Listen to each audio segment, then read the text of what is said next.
Te damos alabanza, Señor. Tú estás en este lugar. Donde está el Espíritu de Dios, allí hay libertad. Y por eso declaramos con nuestra alabanza tu libertad, Jesús. Aleluya.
Nos acercamos delante de ti, Señor, agradecidos por haber puesto tu mirada sobre nosotros y traer tu paz, tu sanidad, tu salvación.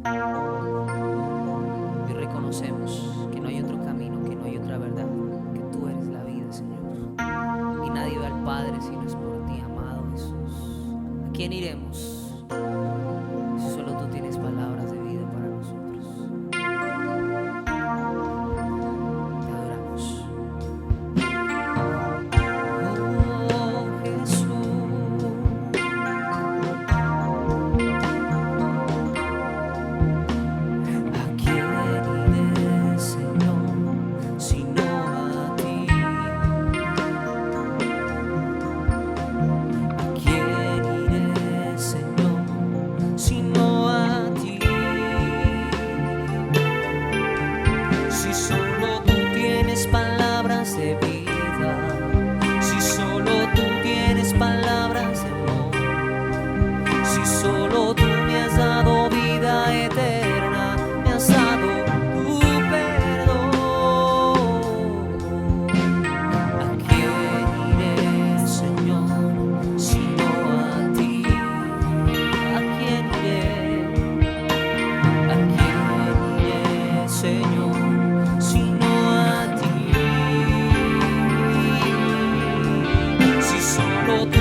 que me extiendes hoy.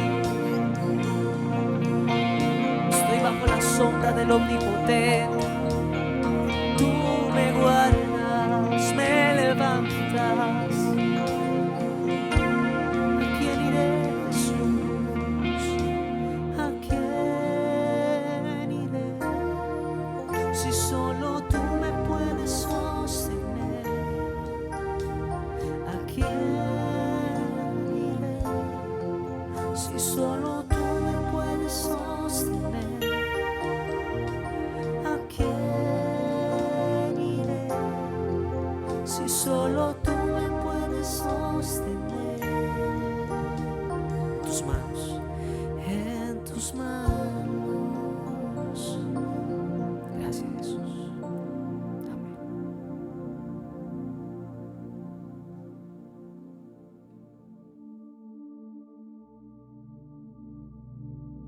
Saludos, hermanos, es una bendición estar con ustedes en esta hora, en este tiempo. Vamos a compartir una palabra que tiene que ver con la que hablamos anteriormente, y es continuar hablando de la firmeza.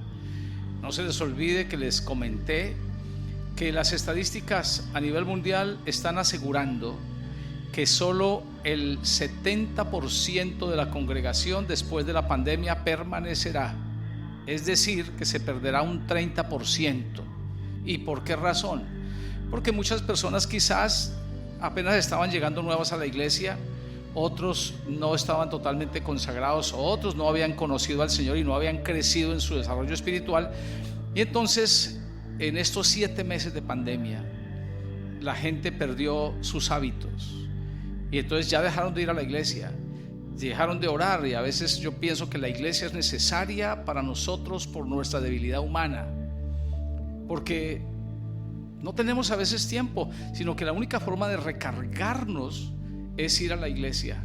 Pero la iglesia es cerrada tanto tiempo, y ahora la gente entonces tiene miedo de venir a la iglesia, que el rebrote, que el brote, y entonces la gente empieza a temer por su vida. Pero hay algo que es muy importante en medio de esta situación, y es que usted tiene que ser firme. ¿Por qué razón? Mire, nosotros conocimos a Jesús y la Biblia nos exhorta a nosotros a esperar al Señor. O sea, uno de los fines fundamentales de conocer el Evangelio es la venida de nuestro Señor Jesucristo y nuestra reunión con Él. Esa es nuestra esperanza. Si no, sería religión. Mire, el apóstol Pablo dice que si los muertos no resucitan, entonces vana es nuestra fe y estamos en delitos y pecados. Pero fíjese usted que si usted y yo, que creemos que Jesucristo vive, que resucitó, pero también que va a venir por nosotros como lo ha prometido en las Escrituras, Él vendrá por segunda vez sin relación con el pecado, para salvar a los que le esperan y para juzgar a los que lo rechazaron. Entonces nosotros tenemos que estar firmes esperando su venida. Ahora fíjese esto: a veces nosotros caminamos en la iglesia como si nos fuéramos a ganar la salvación, pero no es así. Él murió por nuestros pecados y nos regaló la salvación, porque por gracia sois salvos.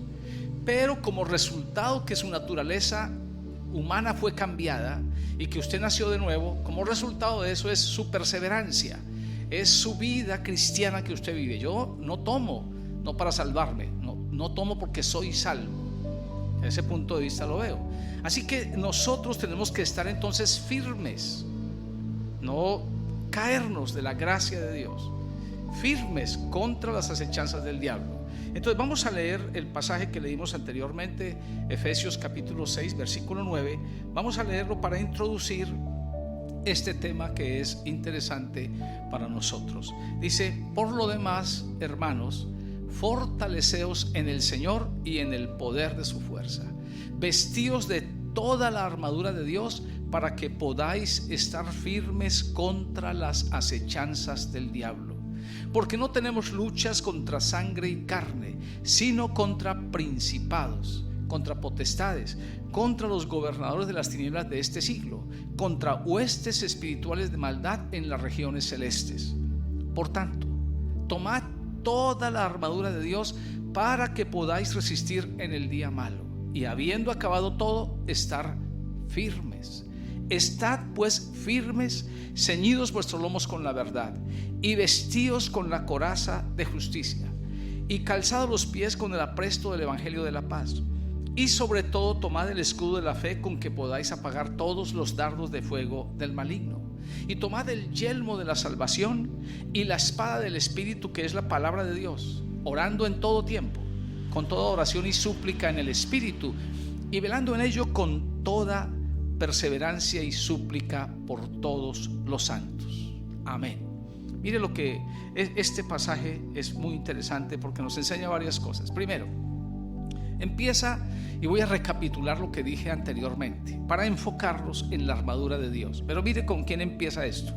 3 frases que le llamo de ánimo y de exhortación. Dice: fortaleceos en el Señor y en el poder de su fuerza, y vestíos toda la armadura de Dios. Así que nosotros como cristianos tenemos que estar constantemente siendo fortalecidos en el Señor y en el poder de su fuerza, y vestirnos de la armadura de Dios. En esta idea está diciendo que usted está en una guerra espiritual, que usted es un soldado de Cristo, que tiene que fortalecerse, que usted es un hombre débil, y entonces que sus fuerzas están en Dios.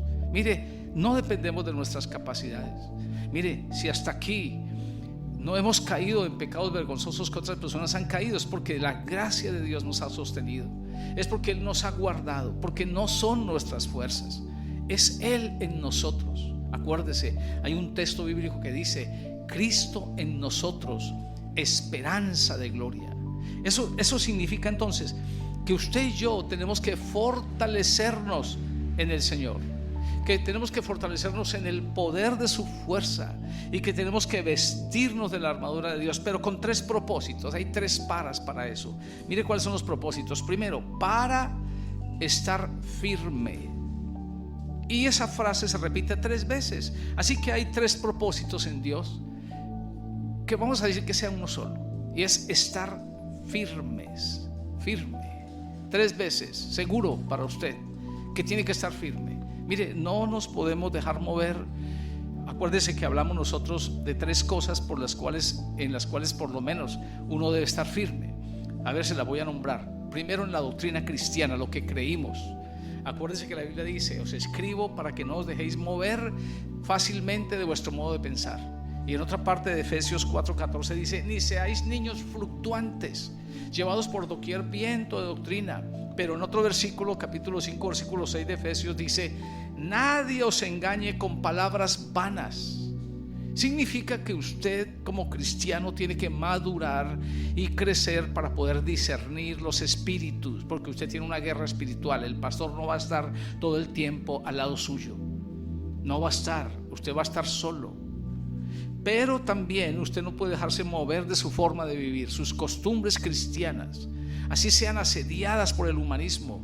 Usted debe mantener los principios bíblicos y vivir. Y tercero, usted debe estar firme en su comunión con Dios, no dejarse mover de la comunión con Dios.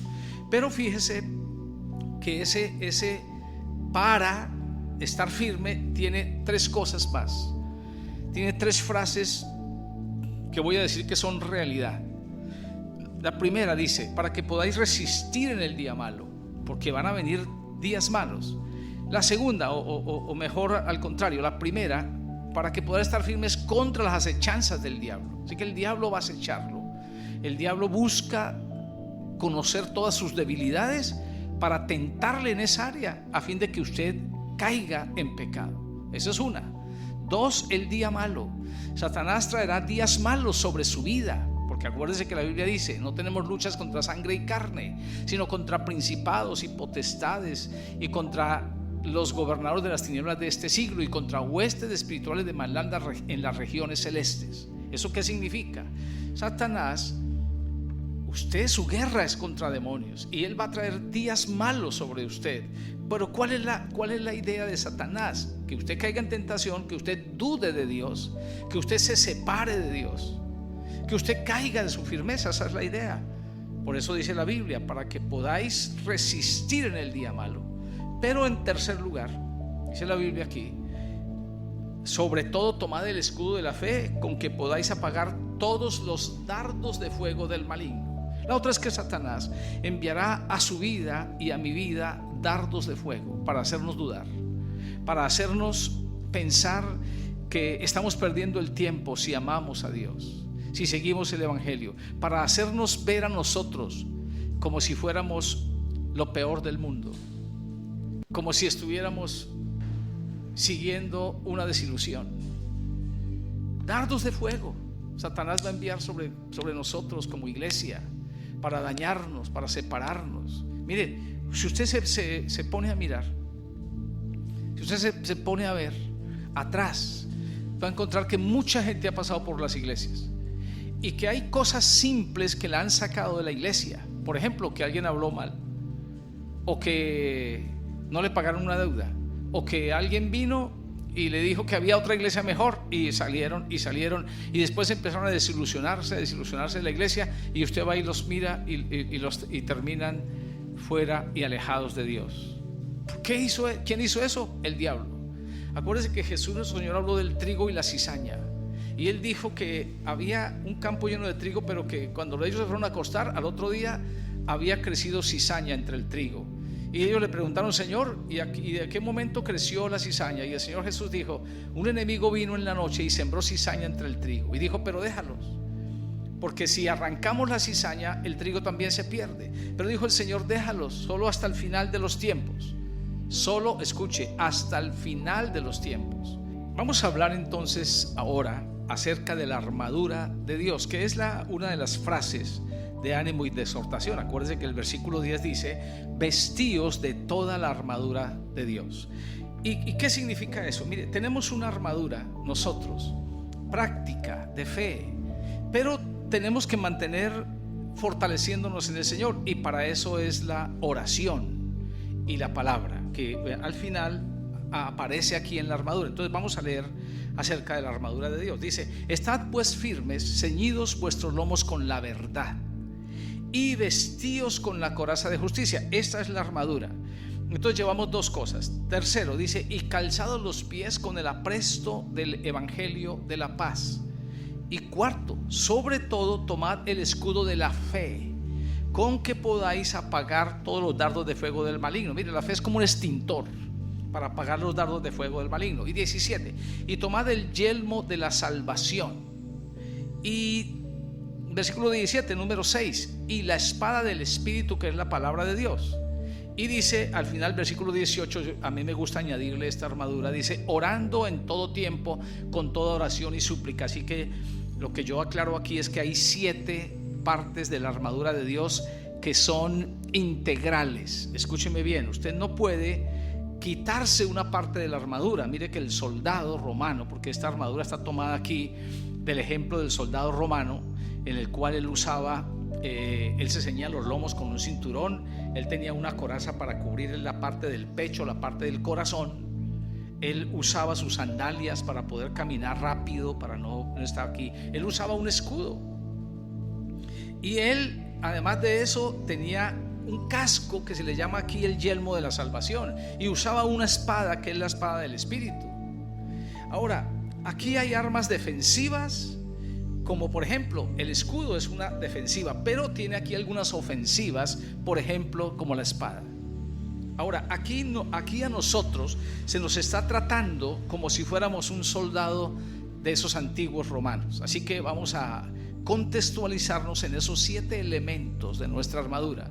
Cada elemento protege una parte vital de nuestra vida. Así que usted y yo tenemos que ponernos la armadura de una forma integral, porque no puede quedar descubierta ninguna parte frágil del cuerpo, porque si no seríamos atacados en esa. ¿Qué quiere decir eso? Todas las partes del cuerpo, del espíritu suyo, están cubiertas por esta armadura. Si usted no usa integralmente toda la armadura, usted no se puede enfrentar al diablo sin casco, porque él va a atacar su cabeza, su mente. Usted no se puede enfrentar al diablo sin escudo. ¿Cómo apagará los dardos de fuego?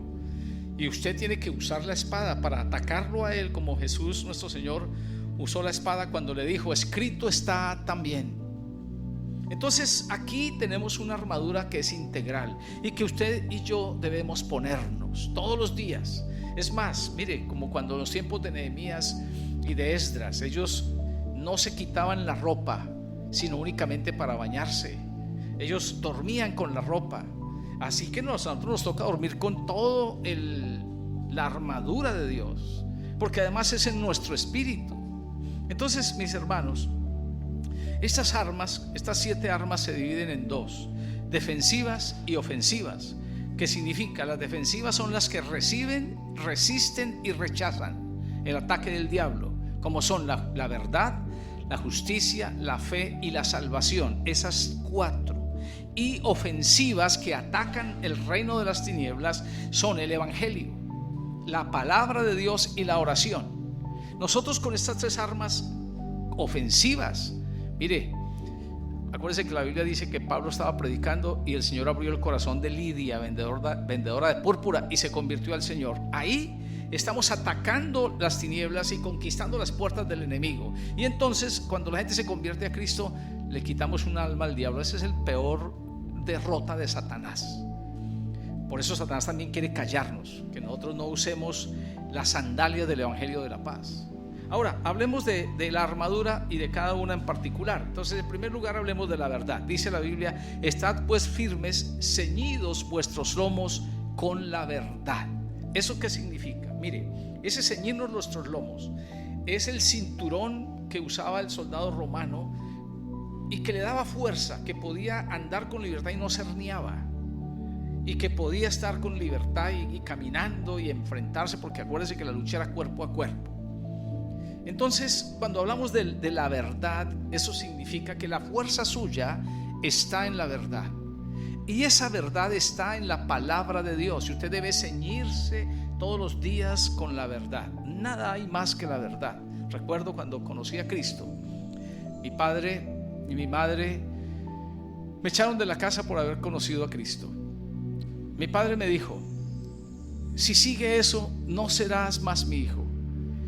Entonces yo, ceñido con la verdad, le dije a mi padre: aunque mi padre y mi madre me dejaran, con todo Jehová me recogerá. Ah, Dios. ¿Sabe? Dije esa palabra. Mi padre más se llenó de ira conmigo. Pero ¿sabe? Esa palabra se ha cumplido hasta el día de hoy. Pero ¿sabe? Usted tiene que creer la verdad y entender que Dios le ama. Y cuando usted pasa momentos delicados en su vida, la verdad le va a ayudar, porque es esa verdad que hace que usted sea un cristiano fuerte. Ahora, la Biblia dice, por ejemplo, aquí mismo en Efesios, que usted y yo hemos sido bendecidos con toda bendición espiritual en los lugares celestiales en Cristo. Esa es la verdad. Y que usted y yo fuimos escogidos para ser santos y sin mancha delante de Dios. Esa es la verdad. Y que Él nos predestinó para ser adoptados hijos suyos por medio de nuestro Señor Jesucristo, para alabanza de la gloria de su gracia, y que en Él tenemos redención por su sangre, y que Él perdonó todos nuestros pecados, y que en Él tuvimos herencia y tenemos herencia, y que en Él también nosotros, habiendo oído la palabra de verdad, el evangelio de nuestra salvación, fuimos sellados con el Espíritu Santo. Ahora, también la Biblia dice en Efesios que usted y yo estamos sentados en lugares celestiales con Cristo Jesús, Señor nuestro. ¿Eso qué significa? Esa es la verdad que usted debe creer. Mire, yo escuché una ilustración que cuando Martín Lutero estaba traduciendo la Biblia, entonces le apareció Satanás y le dijo: Martín, ¿qué estás haciendo? Y él dijo: estoy traduciendo la Biblia. Y él le dijo: pero Martín, tú eres un pecador y tú no tienes autoridad para hacer eso. Y Martín le dijo: ¿cómo así? ¿Qué pecados he cometido yo? Entonces dice la historia, la ilustración, que Martín Lutero le dijo a Satanás que escribiera en tinta en la pared los pecados. Y Satanás empezó a decir: usted ha hecho esto, usted ha hecho esto, usted ha hecho esto. Y Martín Lutero le preguntó: ¿y algo más? Y él le dijo: no más. Y entonces él cogió el tintero y le dijo: mira, ahora escriba: la sangre de Jesucristo su Hijo limpió todos mis pecados. ¿Qué significa eso? Martín Lutero tenía claro que él había perdonado sus pecados. Jesús perdonó sus pecados. ¿Qué significa eso? Dice la ilustración que en la pared hay una mancha roja y dicen que Satanás tiró el tintero y se desapareció. Pero ¿sabe qué significa eso? que cuando hemos sido perdonados nuestros pecados, todo fue sepultado atrás. Y Dios nunca jamás se volverá a acordar de nuestros pecados. Satanás tratará de hacerle a usted volver a su pasado, de acusarlo para decirle que usted no sirve, que usted no puede, y tratará de traerle a la memoria las iniquidades que usted cometió. Pero usted tiene que entender que hay una verdad. ¿Cuál es la verdad? Que le da fuerza a usted, que sus pecados fueron perdonados por la sangre de Jesucristo su Hijo. Es eso. Mire, a veces hay muchos cristianos que viven acusados en su vida cristiana y viven porque cometieron errores. No, ya perdónese. Si Él le perdonó, ya nosotros nos perdonamos. Entonces, esa primera armadura es la verdad. Por eso es muy importante, cristiano, que usted conozca lo que la Biblia enseña, que usted conozca lo que la Biblia dice, porque si no, entonces nosotros vamos a estar en derrota todo el tiempo. Pero en segundo lugar, dice aquí: ceñidos vuestros lomos con la verdad y vestíos con la coraza de justicia. Ahora, acuérdese usted que la coraza protege esta parte, la parte vital de un ser humano: el corazón, sus pulmones, su estómago. Ahora, esa parte, esa justicia tiene que ver con la forma que usted vive y la absolución por la parte del Señor Jesucristo de sus pecados. ¿Qué significa? Mire, Jesús perdonó nuestros pecados y nos declaró justos y nos dio autoridad. Él dice, tanto dice que usted y yo somos santos. Bueno, somos santos imperfectos, pero la Biblia dice, entonces tenemos una coraza que protege nuestras partes vitales, nuestro corazón, y es que usted y yo hemos sido perdonados y la justicia de Jesucristo se nos imputó a nosotros, de tal manera que ya no somos vistos en nuestro pasado, sino somos vistos en Cristo, en el presente y en el futuro. Y la Biblia dice que usted y yo somos santos. Y en tercer lugar, hemos hablado de nosotros de lo que la Biblia enseña como el cinturón, que es ceñido vuestros lomos con la verdad, y la coraza de justicia que cubre el pecho del soldado romano y del soldado cristiano. Ahora hablemos del tercer punto, que es el evangelio, calzado los pies con el apresto del evangelio de la paz. ¿Esto qué significa? Mire, el evangelio es una de las armas ofensivas que conquista las tinieblas, que conquista las puertas del enemigo. Mire, ¿sabe qué dice la Biblia? Que la iglesia tiene que predicar el evangelio a los principados y potestades en los lugares celestiales. Si la iglesia predica el evangelio, sea por la radio, sea que a un parque, o sea que sea en un grupo, que sea uno a uno, la iglesia está haciendo una guerra espiritual ofensiva. No está quieta ahí encerrada, sino está haciendo una guerra espiritual ofensiva. Y el soldado romano, como tenía que caminar por varios tipos de caminos, tenía que tener un calzado fuerte para poder caminar rápido y desplazarse. ¿Sabe usted que cuando uno anda descalzo, anda con más dificultad? Ahora, mi hermano, usted, parte de su armadura es el evangelio, la predicación del evangelio. Usted no puede andar sin zapatos. Usted necesita estar calzado con el apresto del evangelio de la paz.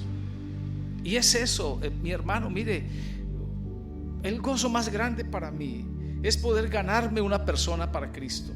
Mire, nosotros hemos ganado personas para Cristo que están en condiciones demasiado deprimentes, al borde del suicidio, y entonces predicando el evangelio, Dios abrió el corazón de esas personas y creyeron y conocieron a Jesús. Y ese es el mayor gozo que uno puede tener, porque usted ganó un alma. Usted dirá al final de los tiempos: he aquí yo y los hijos que Dios me dio.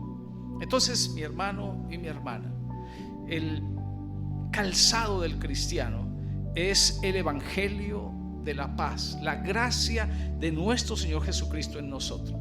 Pero bueno, miremos la armadura, o la parte de la arma número 4. Esta se llama aquí, leeré acá, dice sobre todo. Ojo, dice sobre todo, o sea, ojo, no puede andar sin eso. Sobre todo es lo que va adelante. Dice: tomad el escudo de la fe. Pero a mí me interesa esa palabra que dice sobre todo. Ahora, no significa que no lo otro, pero sobre todo, tomad el escudo de la fe, con que podáis apagar todos los dardos de fuego del maligno. ¿Eso qué significa? Mire que uno en la guerra va a tener momentos en que parece que está derrotado. A veces por lo recio de la batalla, los soldados piensan que perdieron la guerra, entonces quisieran huir. De hecho, algunos huyen, lloran. Pero si usted y yo tenemos sobre todo el escudo de la fe, vamos a fortalecernos en nosotros mismos para decir: espere un momentico, Dios está conmigo, todo lo puedo en Cristo que me fortalece. Los enemigos vendrán por un camino, pero huirán por 10. Usted en la Biblia tiene un tratado de fe, ¿sí?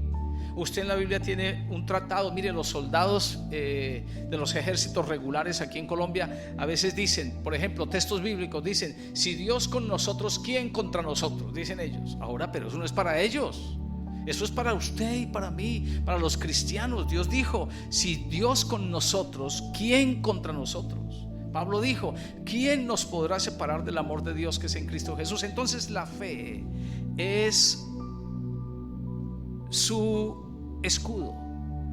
Todo lo que venga, las flechas, los dardos de fuego del maligno, usted tiene como poner de frente y defenderse, proteger sus otras partes que son vitales. Es la fe. Así que sobre todo, y hago énfasis en esto, sobre todo tomad el escudo de la fe. Muy importante esto. Y sigue la número 5, y es la salvación. Y dice la Biblia: y tomad el yelmo de la salvación. Esto es, el yelmo es la parte que estaba en la cabeza, que cubre el cerebro y la cabeza del soldado romano, y que cubre también, mi hermano, su mente, su espíritu. El yelmo de la salvación. Ahora, ¿qué significa esto? Esta palabra yelmo de la salvación se repite varias veces en la Biblia. Se habla de lo que yo creo precisamente, y acuérdense que hablamos de la verdad y la justicia, pero cuando hablamos del yelmo de la salvación, estamos hablando de varias cosas. Si quiere, déjeme hacer una lectura aquí que me parece importante. Dice la Biblia: y Él os dio vida a vosotros cuando estabais muertos en vuestros delitos y pecados, en los cuales anduvisteis en otro tiempo, siguiendo la corriente de este mundo, conforme al príncipe de la potestad del aire, el espíritu que ahora opera en los hijos de desobediencia, entre los cuales nosotros también vivimos en otro tiempo, haciendo la voluntad de la carne y de los pensamientos, y éramos por naturaleza hijos de la ira, lo mismo que los demás. Escuche: pero Dios, que es rico en misericordia, por su gran amor con que nos amó, aun estando nosotros muertos en nuestros delitos y pecados, nos dio vida juntamente con Cristo. Y paréntesis, dice: por gracia sois salvos. Ahora, esto es muy importante. Mire, mi hermano, la salvación de su alma tiene que estar aquí en su cabeza. ¿Sabe? Una vez Jesucristo murió por nuestros pecados, Él nos dio a nosotros el regalo de la salvación. Escuche, la Biblia dice: porque por gracia sois salvos por medio de la fe. ¿Eso qué significa? Que si muriéramos en la batalla, nosotros somos salvos. ¿Eso qué significa? Que hay seguridad en mí, en mi vida. Mire, hermano, vuelvo a repetir lo que dije antes. Nosotros no somos santos. Nosotros nos hemos apartado del pecado y de las cosas mundanas no para ser salvos, sino porque somos salvos, como resultado de lo que Dios hizo en nuestro corazón, que nos dio una nueva naturaleza y que permitió que nosotros naciéramos de nuevo. Y ese nacimiento de nuevo y ese cambio de naturaleza hace que nosotros perseveremos en la gracia de Dios y caminemos con Él. Entonces, usted es un hombre salvo, sus pecados han sido perdonados. Usted tiene que dejar de luchar en su vida para ser salvo y creer las promesas de Dios y caminar en victoria. Escuche, la salvación es la que tiene que invadir nuestra mente. Yo soy salvo todo el tiempo y tengo un yelmo de salvación, y ese yelmo de salvación implica lo que Jesús hizo por mí en la cruz, que mis pecados fueron totalmente perdonados. Y número 6, dice la Biblia aquí: tomad el yelmo de la salvación y la espada del Espíritu, que es la palabra de Dios. Mire esto cómo es de importante. La Biblia, la palabra de Dios, es una arma ofensiva, es la espada del Espíritu. Cuando Satanás tentó a nuestro Señor Jesucristo, Él le dijo: si eres hijo de Dios, di que estas piedras se conviertan en pan. Jesús, el Señor, le dijo, usó la espada y le dijo: no solo de pan vivirá el hombre, sino de toda palabra que sale de la boca de Dios. Así que Satanás se dio cuenta que Jesús conocía la Biblia. Pero mire, Él le dijo: si eres hijo de Dios, échate de aquí abajo, porque escrito está. Satanás dijo así: escrito está. Satanás también conoce la Biblia, pero le dijo: a sus ángeles mandará acerca de ti, para que no tropieces con tu pie en piedra. ¿Qué hizo Satanás? Usando la palabra de Dios, omitió parte del texto. El texto completo dice: a sus ángeles mandará acerca de ti que te guarden en todos tus caminos. Satanás omitió eso, porque eso era contra lo que estaba Jesús pasando. Pero Jesús dijo: no tentarás al Señor tu Dios. Él usó otra palabra. ¿Qué significa? Mire, usted cristiano tiene que entender esto. Satanás tratará de separarlo a usted de Dios usando la misma Biblia, usando la misma palabra de Dios. Enviará gente con la palabra de Dios torcida para que usted sea separado. Pero usted tiene que conocer la palabra de Dios y saber usar la espada, porque si usted no sabe usar la espada, entonces ¿qué va a pasar? Que Satanás todo el tiempo va a querer dañar su vida. Pero mire el ejemplo de nuestro Señor Jesucristo. Y ahí por allá en el Antiguo Testamento hay un profeta que por palabra de Dios fue y profetizó a Jeroboam que el altar iba a ser destruido. Pero Dios le había dicho que no se volviera por el mismo camino ni recibiera comida en ese lugar. Y él vino y profetizó contra el altar. Y cuando el rey escuchó la profecía, se puso bravo contra el profeta. Y cuando él extendió la mano para decir: prendan a ese profeta, la mano se le secó. Y el profeta oró por él y fue restaurado. Entonces el rey creyó y se asustó. Y habían los hijos de un profeta ahí que estaban escuchando esto. Y fueron, le contaron a su padre: papá, mira, vimos a un hombre que hizo esto. Y el padre le dijo: ¿y por qué no lo hicieron devolver? ¿Y dónde está ese profeta? Ellos le dijeron: él no podía comer nada aquí y se fue por otro camino. Entonces ese señor se fue, ese profeta se fue y lo encontró y le dijo: por palabra de Dios, Dios me dijo que comiera. Y él comió. Y vino un león y lo mató. ¿Sabe? Él había traspasado la palabra de Dios. Así que uno tiene que saber usar la palabra de Dios. Y quiero enfatizar un poquito en esta parte de la espada del Espíritu. Entonces fíjese usted cómo un cristiano tiene que aprender a usar la palabra. Primero en conocerla y segundo en usarla. Porque mire, el profeta, Dios le había dicho que no se volviera por el mismo camino ni recibiera comida. Pero vino otro profeta y le dijo: Dios me dijo que comiera. Pero él comió creyéndole al otro. Y vino un león y lo mató. Ahora, ¿por qué? Ahora, ¿sabes qué pasó? Este profeta, cuando vio que se murió, dijo: es que este fue que desobedeció la palabra de Dios. ¿Cómo les parece? Pero saben, mis hermanos, usted y yo tenemos que aprender a usar la palabra de Dios. Por eso hay que conocerla con coma y tilde, correcta como es. Y cuando el diablo viene a nosotros usando la palabra, nosotros entonces tomamos la misma palabra y le decimos: no, Señor, así es que es. Y entonces ahí es donde las cosas van a nosotros dándonos la victoria. Y por eso aprendemos. Y por último, la otra arma, dice la Biblia, orando en todo tiempo. A esta arma le voy a llamar yo el grito de guerra del soldado. Mire, los soldados regulares cantan canciones y asimismo se animan repitiendo cantos militares. Y así el cristiano debe animarse con sus oraciones. Por eso la Biblia dice: fortaleceos en el Señor y en el poder de su fuerza. Y yo digo que la oración es el canto del cristiano. Y mire lo que dice aquí en Efesios, hablando de esa arma número 7. Efesios dice, voy a leer textualmente lo que dice, y dice: orando en todo tiempo, con toda oración y súplica en el Espíritu, y velando en ello con toda perseverancia y súplica por todos los santos. El grito de guerra del soldado. Así que mientras que usted va marchando y usted va en guerra contra Satanás, usted va desarrollando un espíritu de oración para poder animarse a sí mismo y para poder enfrentar a Satanás y para poder tener comunión y para poder fortalecerse en el Señor y en el poder de su fuerza. Y no es por otra cosa más que por la oración. Mire, mi hermano, Jesucristo mismo nos dio a nosotros ejemplo de oración. Cómo es que Él sacaba tiempo en medio de todas las cosas para orar y buscar a Dios a la madrugada. Y usted y yo tenemos que aprender. Además, la Biblia dice: ¿está alguno afligido? Haga oración. ¿Está alguno alegre? Cante alabanzas. Entonces usted y yo tenemos que desarrollar un espíritu de oración para que nuestras fuerzas y nuestro ánimo en la guerra esté firme. Mire, mi hermano, necesitamos tener más tiempos de oración, más tiempos de búsqueda de Dios individuales. Mire, no hemos aprendido a veces la costumbre de hacernos un retiro espiritual, de irme a una finca o de irme a una casa solo y dedicar un día entero en ayuno y oración y en la palabra y escuchando y buscando a Dios y fortaleciéndolos. Y tenemos que volver a esas raíces, porque la guerra es fuerte. Así que, hermanos, quiero concluir esto diciendo: la armadura del cristiano es una armadura integral. Su merced tiene que ponerse todo, no puede dejar ninguna parte de su cuerpo descubierta. ¿Cuál es la idea de la armadura? Voy a leer lo que dice el texto en el comienzo. Dice: vestíos de toda la armadura de Dios, para que podáis estar firmes contra las acechanzas del diablo.